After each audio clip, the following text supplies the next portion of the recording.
And today, we're tackling one specific group from this quest, Group 137, which had, well, a pretty eclectic mix, didn't it? Hard-Fi, Gwen Stefani, James Morrison, and Guns N' Roses. Oh, yeah.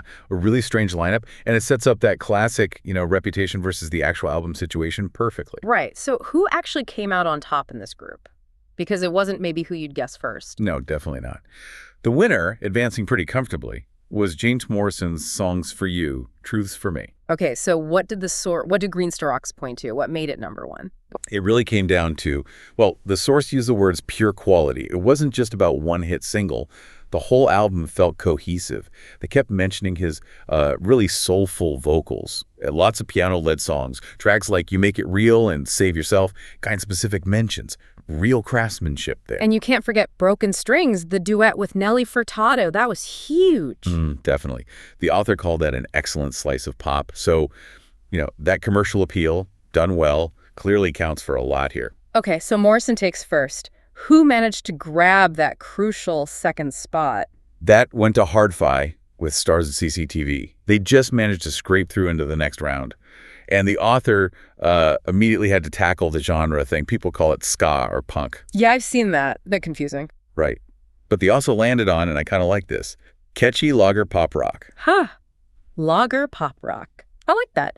Does that description sell it short, though? Because they did get through based on some big tunes, didn't they? Oh, absolutely. The label might sound a bit throwaway, but the strength was definitely in those big stadium-ready anthems. Living for the Weekend, Hard to Beat. Those were essential.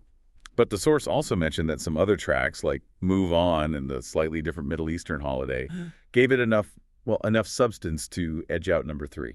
Okay, so number 3 then. A big name didn't make the cut. Gwen Stefani's The Sweet Escape. Yeah, eliminated.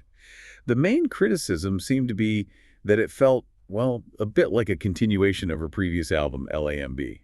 Maybe even using tracks from the same sessions, potentially, even though she worked with people like Akon on it. So some good tracks, but maybe not enough distinction. Exactly. Yeah. I mean, Sweet Escape itself is cool. Early Winter was mentioned as being polished, but the final verdict was just kind of blunt, not as strong as LAMB. And in this format, number 3 means you're out. No second chances. Which brings us to 4th place. And this must have been, pretty shocking for anyone following the quest. Guns N' Roses, dead last. With this spaghetti incident, what was the source's sort of reaction to that, seeing that band finish 4th? You could really feel a sense of sadness in the writing. Like, this is the band that gave us Appetite for Destruction, an iconic album. And here they are with an album the author basically called largely forgettable covers of largely unknown bands. Ouch. Yeah, that's harsh. But it shows how the rules work, right?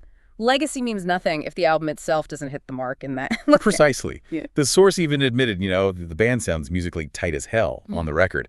But that technical skill couldn't save what was judged to be just a mediocre album overall. The covers concept just didn't land. So the preference in this group clearly leaned towards what? Soulful piano and that lager pop rock over legendary rock status doing covers. Yep. The methodology doesn't really care about your history. Okay, so let's quickly recap Group 137's final order. First, James Morrison. Second, Hard-Fi. Third, Gwen Stefani. And 4th, Guns N' Roses.